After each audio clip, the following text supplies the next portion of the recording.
can only go 100 miles an hour for a certain amount of time before you crash. It's about working hard, but also playing hard.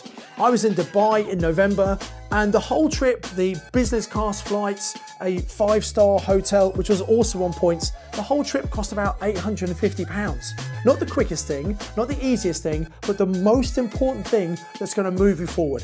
But when you're busy building this fortune, this financial fortune for your family, you wanna make sure that it's not ironic that actually you're not around to enjoy things with them.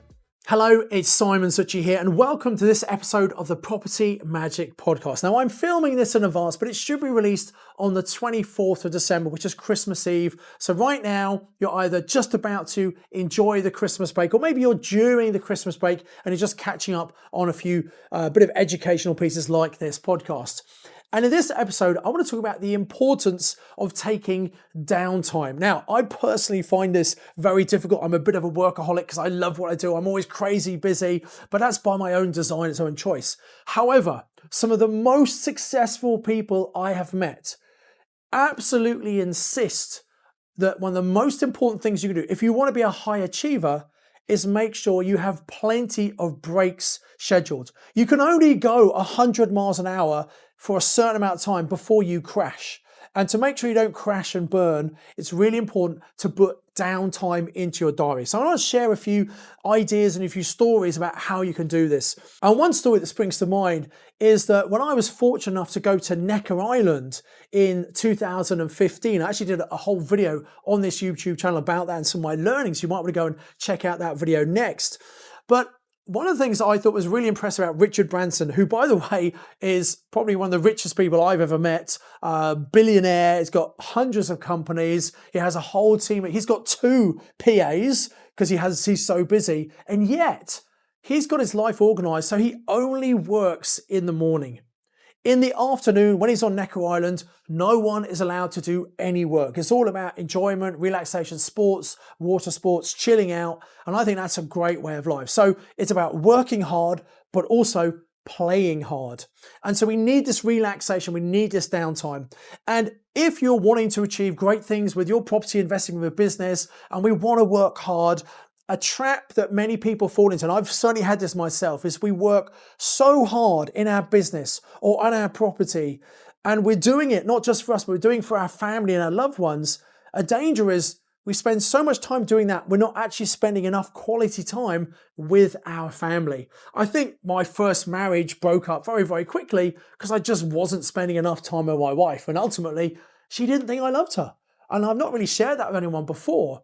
But when you're busy building this fortune, this financial fortune for your family, you want to make sure that it's not ironic that actually you're not around to enjoy things with them. So by planning in regular downtime for you and also with your partner, with your family, with your kids, you're ensuring that this big fortune you're building is not for some waste because you're neglecting your relationships. So I hope that makes sense. And at this time, Christmas, this is the time when we should be getting together with family, friends, and loved ones and appreciating them and being grateful for all we have. And then make sure that we're charging up our batteries so when we do get back into things in January, we can hit the ground running, fully refreshed, ready to go, energized, vitalized, and trying to make the most of the following 12 months. Now, something I started to do, and this is really something that my new wife insists I do, is actually we book in our holidays first in the year, and then we book work around those. I always used to prioritize work and then put my holidays in when I can. But actually, no, that's not a good idea. So a suggestion, one of my practical suggestions from this particular podcast is think about what do you want to do this next year holiday-wise, and maybe even there might be some big trips that are in a couple of years' time. Why not put them into the diary now? Schedule them in.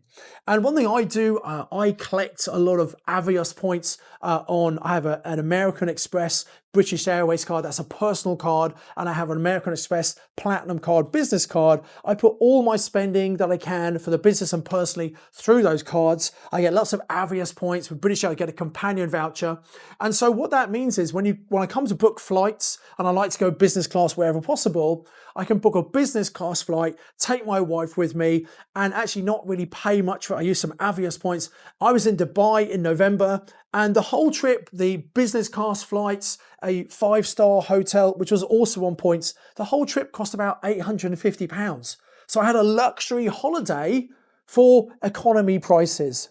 And I was able to do that because if you get the points and you book far enough ahead, you can get some amazing deals. So having this planning to think about what you want to achieve and booking in your downtime before you book in work and get advantage of great deals. The other thing is when Black Friday comes around and when January sales come around, you could take advantage of special offers and book holidays and hotels and get discounts. So I really encourage you to think about what downtime are you going to take. Now, the other share that I want to give you from this particular podcast, the other really valuable takeaway is that within your week, to get the most out, to be efficient, you need to plan what you're going to do. Let's say you've got a certain amount of time you're allocated to your property investing. It might be an hour a day. And let's say you do it first thing in the morning when you're nice and energized before anyone else in the house gets up. You can really focus on your property business and working towards your financial freedom and financial independence.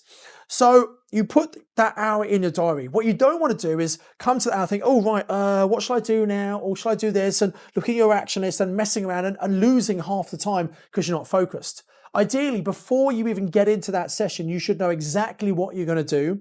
And it should be the most important thing from your action list. Not the quickest thing, not the easiest thing, but the most important thing that's going to move you forward. So when you have your action list, look at all the tasks. If I could only do one thing on this list, what's the most important thing I do? And that's the priority. And focus on that until that is done. So if you plan out your diary, you know what you're doing when. The other tip I would give you is you want to put in what we call some free periods. If your diary is so tightly scheduled, you don't have any spare time, what it means is as property opportunities or deals or opportunities come in, you may not have time to actually deal with them without sacrificing something else. So by having some free periods, like when you were at school, if you're in the sixth form, you would have had some free periods where you get to choose what you do with that time. If you have those slots available in your diary, either you can use them to deal with things that come up that are urgent, that need dealing, like such as looking at properties that are great deals, or if nothing urgent comes up, you could just focus on your most important task and get that done sooner than you thought you might do otherwise. So when you plan your diary, make sure you have those free time slots in to make sure you have flexibility and ability to adjust as and when things come in. The final thing is this. When you set your big goals and you know what you want to achieve, I highly recommend you share that with your significant other, with your relationship partner, your business partners, because when you're busy working away at all the goals you want to do, it's important that they understand that you are doing this not just for you, but you're doing it for them. You're doing it for the benefit of the family, because you don't want your loved ones and family resenting the time you're spending. One of my good friends and one of our Mastermind students, Greg, he was at Cadbury's, he took redundancy, and he really focused for a year on his property investing. And he really put a load of time and effort in, and he sometimes felt a bit guilty that he would be going on viewings and wouldn't see as much time as he wanted with his kids. So what he did, he decided to tell his kids what he was doing and why he was doing it, and share with them a reward that he was going to get once he achieved his goals. And he said to them what he was trying to do. And he said, look, when I achieve this, we are going to go to Disneyland as a whole family. They'd never been, they'd talked about it before, but they'd never been in a position to go time-wise, money-wise, etc. Now, once Greg had shared that goal with his kids, what do you think happened? Anytime Greg was at home relaxing, they'd go up and say, Dad, how's Disneyland going? And they would almost encourage him to get going on his property stuff, because they knew that if he did that stuff, he would get the result and eventually they would go to Disneyland. So try and get your kids and your partner, if you have one, bought into your goals. and then they can also share the reward, share that downtime, that relaxation with you. And I think this is just a way of having a much more balanced life. And by the way, I'm not saying this because I'm coming from a perfect position. I believe sometimes I'm too busy, but that's my own fault. And so sometimes by sharing some of these thoughts on my podcast with you, I'm actually also just reminding myself about what I need to do as well. So I do hope this has been useful. Depending on when you listen to this podcast, maybe we're just about to have the Christmas break, maybe it's after the Christmas break, doesn't really matter, but I hope you had a wonderful time. I wish you all the best for 2025, which I believe is going to be an incredible year. If you choose to make it your best year yet, that's exactly what it can be. So thanks for listening this year, 2024, to the Property Magic podcast. I look to share a huge amount of information, knowledge, and inspiration with you in 2025. As ever, I encourage you to invest with knowledge, invest with skill.